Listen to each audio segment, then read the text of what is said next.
Shalom Aleichem, bienvenue mesdemoiselles, mesdames, messieurs à cette émission à la table de Shabbat.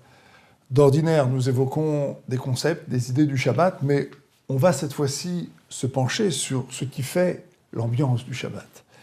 Vous savez que à la table de Shabbat, il est bon de raconter des histoires, mais il est également bon de chanter.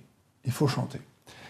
Alors, pour comprendre l'importance du chant, on peut raconter cette histoire que racontait Rav Shach lui-même. Vous savez que Rav Shach a été un des grands dirigeants spirituels du peuple juif, est décédé en 2001, et il a été le contemporain d'un Rav qu'on appelle le Steipler.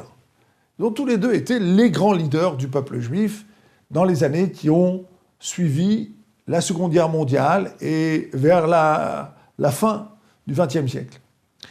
Alors, Rav Shach avait l'habitude toujours de parler de son fils et de le comparer aux enfants du Steipler. Quelle était la comparaison entre ces deux individus? Rav Shach a eu un fils, le professeur Shach, professeur de philosophie, qui n'était pas spécialement versé, disons, dans l'étude. Non pas qu'il était un ignorant, il n'était pas un ignorant, mais il s'était plus porté vers les études philosophiques, et il avait quelque peu déserté le chemin de l'étude des yeshivot. Par contre, le Steipler a eu un fils qui s'appelait Rav Chaim Kanievsky, qui s'appelle Rav Chaim Kanievsky, Ad 120 jusqu'à 120 ans, qui est toujours vivant, qui est un des grands dirigeants spirituels de notre génération. Et Rav Shach disait toujours, comment se fait-il que moi j'ai eu un fils qui s'appelle le professeur Shach, qui est un professeur de philosophie? Certes, il a étudié, mais il a quelque peu déserté le chemin des yeshivot. Et le Steipler, lui, il a eu un fils qui s'appelle Rav Chaim Kanievsky, un des grands de la génération. Pourquoi? Comment cette chose a pu arriver? Et Rav Shach répondait. Il disait ça, c'est parce que lorsque je terminais le repas de Shabbat, et même pendant le repas lui-même, je ne chantais pas. Alors que le Steipler, lui, il chantait. Il chantait tout le temps. Pendant le repas de Shabbat, il chantait. Quelle est la particularité du chant? Il expliquait le Rav. La particularité du chant, c'est qu'elle unit dans un sentiment commun, un sentiment élevé, tous les participants au repas. Chanter ensemble. Le Shabbat lui-même, même si nous ne le comprenons pas, appartient à ce qu'on appelle la sphère du Olam Haba. On parle de Shabbat en disant c'est Me'ein Olam Haba. C'est un exemple, un bout du monde futur. Le monde futur, c'est un monde spirituel. Le Shabbat, on a une appréhension particulière du spirituel. Chanter, c'est se référer, quand on chante des sbirot, des chants du Shabbat, quand on chante des chants sacrés, c'est fréquenter au niveau de son sentiment, de son regesh, avoir la sensation de ce que peut être l'élévation spirituelle, un peu comme si vous voulez, on se détachait momentanément de la prégnance de la matière, et on rentrait un peu dans une autre réalité. C'est ça le chant. Alors il y a une très très jolie histoire. Vous savez que Baba Salé, par exemple, on s'étonnait aussi également pourquoi est-ce que Baba Salé il terminait le repas, lui il allait chanter directement. Il chantait tout le temps, il chantait. Et alors, tous ces grands rabbinim, ils ont toujours la même manière d'illustrer. Ils disaient, le chant, si on connaissait la puissance, ça c'était ce que disait Baba Salé, si on connaissait la puissance du chant, la puissance des Zmirot de Shabbat, eh bien, on ne pourrait pas s'arrêter. Ces Zmirot, elles ont été composées par des rabbinim, de l'époque, parfois des Rishonim, c'est à l'époque du Rambam, de Maïmonide, ou plus tardif, et puis, ou de l'époque du Rabbi Yosef Karo. Et elles ont une kedusha, elles ont une sainteté particulière parce qu'elles font référence à des psukim, à des versets en général, qui sont des versets des prophètes ou des versets de la Torah, ou alors elles font référence à des concepts du Zohar, à des concepts de la mystique juive.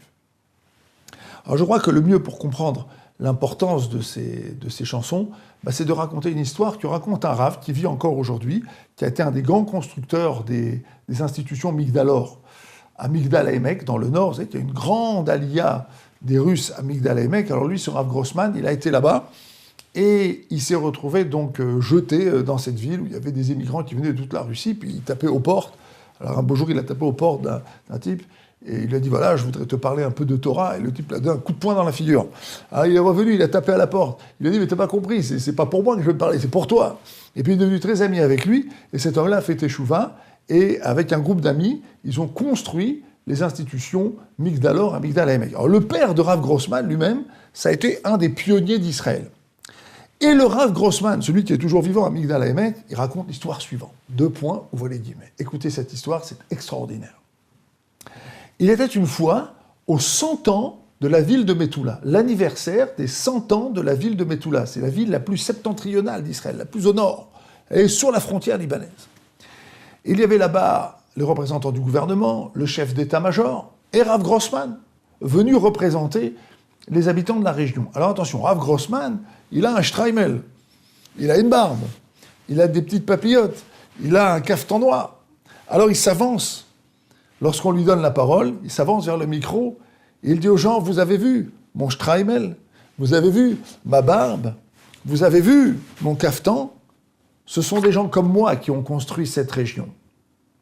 Car le saviez-vous, la Hitiyashvut, le retour des Juifs en Eretz Israël, a commencé avec les élèves du Gaon de Vilna et du Baal Shem Tov, et ça a commencé au début du 19e siècle, et puis ils ont amené comme ça derrière eux des dizaines de milliers de gens qui ont suivi et qui sont venus s'installer en Eretz Israël, sur la terre d'Israël. Et ils racontent, la région de Metula, ce sont des gens comme moi qui l'ont remplie.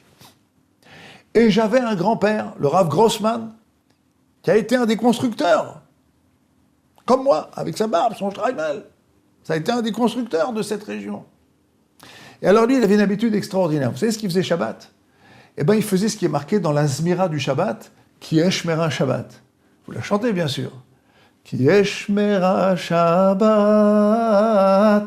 kel yishmereni, ot hille ol me'at, beno beni. Que dit ce chant ? Qui est Shmera Shabbat, car je garderai le Shabbat, kel yishmereni, Dieu me gardera. Comment est-ce qu'on garde le Shabbat ? Comme un soldat. Comment est-ce qu'un soldat garde un endroit ? Avec une arme. Il ne peut pas s'endormir. Il doit veiller, il doit faire attention, il doit être prêt au combat. C'est comme ça qu'on garde. Alors le Rav Grossman, il gardait le Shabbat comme un soldat.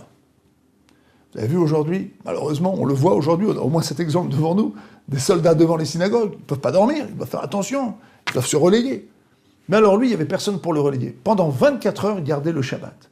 Du début du Shabbat jusqu'à la fin du Shabbat, il gardait le Shabbat comme un soldat. Il ne fallait pas en perdre une minute. Et pendant 24 heures, il chantait, il priait, il étudiait, il mangeait, et puis il recommençait, il chantait, il priait, il étudiait, et pendant la nuit, il étudiait des textes saints, les textes du Zohar, les textes de la mystique juive, puis après le lendemain, il faisait sa prière, puis arrivait l'heure du repas, il mangeait, puis ensuite après, rapidement, il reprenait son cycle d'études, et comme ça pendant 24 heures. Pourquoi ? Parce que si je garde le Shabbat, qui est Shmera Shabbat ? Si je garde le Shabbat, alors le Shabbat me gardera. Et puis voici que les pionniers, ces premiers pionniers ont vécu dans des conditions terribles. Il y avait la malaria, il y avait des maladies. Alors il a fallu envoyer quelqu'un en Europe pour essayer de ramasser quelques fonds pour aider ces colonies, donc de ces premiers revenus en Eretz Israël, sur la terre de nos ancêtres. Eh bien, il fallait donc les aider et faire en sorte qu'ils puissent donc s'installer en Israël. Alors, qui on envoie ? On envoyait Rav Grossman. Rav Grossman, c'est le plus méritant, c'est le personnage de la communauté, qui est Shmera Shabbat, Kal Yishmereni. Regardez comment il garde le Shabbat, comme un soldat. Alors, on l'envoie et il va prendre le bateau. Effectivement, vous savez que la halakha nous autorise à monter sur le bateau plus de 3 jours avant Shabbat et de nous trouver sur un bateau pendant Shabbat. Et donc, Rav Grossman se retrouve sur le bateau, il est sur le pont du bateau. Évidemment, arrive Shabbat, qui est Shmera Shabbat, Kal Yishmereni. Je garde le Shabbat et Dieu me gardera. Alors, pendant 24 heures, il prie, il étudie, il mange, il chante, il prie, il étudie, il mange, il chante, il prie, il étudie, il mange, il prie, il étudie, il chante, tout ça pendant 24 heures. Dans les 24 heures du Shabbat. À la fin du Shabbat, un homme s'avance vers lui. Monsieur, écoutez, j'ai une question à vous poser. Il me semble que vous n'avez pas dormi pendant 24 heures. Je me suis passé plusieurs fois, je vous ai regardé, j'ai l'impression que vous n'avez pas dormi. Et Rav Grossman lui répond, mais bien sûr, monsieur, que je n'ai pas dormi. Qui est Shmera Shabbat ? Kal Yishmereni ? Il faut garder le Shabbat comme un soldat. Et puis il lui prend la main, il commence à danser avec lui. Qui est Shmera Shabbat ? Kal Yishmereni ? Alors le monsieur lui dit, enfin écoutez monsieur, Shabbat c'est quand même les initiales de Shena Beshabbat Ta'anug. Dormir pendant Shabbat c'est un délice. Vous avez quand même défié les lois du Shabbat. Il lui dit, mais pas du tout monsieur, 24 heures de sainteté, chaque heure, chaque minute, chaque seconde, c'est une connexion avec la spiritualité, avec la sainteté du Shabbat. Pourquoi vous voulez que je perde ça en dormant ?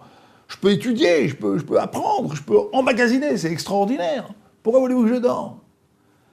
Alors le monsieur lui dit, écoutez, vous êtes extraordinaire, monsieur. Moi, j'ai voyagé dans le monde entier. J'ai vu des juifs de toutes les couleurs, de toutes les formes, de toutes les sortes. J'en ai jamais vu comme vous. Est-ce que je peux faire quelque chose pour vous, monsieur? J'ai envie de vous aider. Alors le Rav lui dit, écoutez, personnellement, je n'ai besoin de rien. Je suis marié, j'ai 11 enfants, tout va bien pour moi. Bon, très bien, mais vous n'avez pas des gens à aider? Il dit, si, tout à fait. Je viens d'une communauté qui a commencé à s'installer en Eretz Israël, et effectivement, nous avons de grosses difficultés. Et là, le monsieur le regarde lui dit, mais est-ce que vous savez qui je suis? Alors le Rav Grossman lui dit, Mechila Mikvodo, avec vous le pardon, cher ami, je suis désolé, je ne sais pas qui vous êtes, à qui ai-je l'honneur? Le monsieur lui dit, mais je suis le baron de Rothschild. Le baron de Rothschild a été un des plus grands philanthropes juifs de tous les temps, et c'est lui qui a financé le début de l'installation des Juifs en Eretz Israël. Il a été un des grands philanthropes. Il disait d'ailleurs à Ushiskin, qui était un leader très laïque ici en Israël, il dit, voyez, dans Eretz Israël, il y a Eretz, il y a la terre, et il y a Israël, le peuple. Ben, vous voyez, Ushiskin, vous êtes laïque, ce qui vous intéresse, c'est la terre. Moi, ce qui m'intéresse, c'est Israël, c'est le peuple. Et sans la Torah, ben, finalement, ça serait rien, tout ça. Alors il lui a dit, voilà, je vais vous aider. Et effectivement, quelques temps plus tard, Rav Grossman reçoit une lettre des gens de la colonie, ils disent, écoutez, il n'y a pas longtemps, des médecins français sont arrivés, des infirmières françaises sont arrivées, et il semble que la main du baron de Rothschild soit mêlée à tout cela. Pourquoi? Parce que qui est Shmera Shabbat, quel Ishmereni. L'importance de manifester pendant le Shabbat de la joie, de chanter, de montrer sa émouna, de montrer son attachement au Shabbat par la joie, par la chanson, par les Zmirot. Les Zmirot sont le révélateur de non seulement la spiritualité du Shabbat, mais en même temps de l'unité qu'ils peuvent apporter.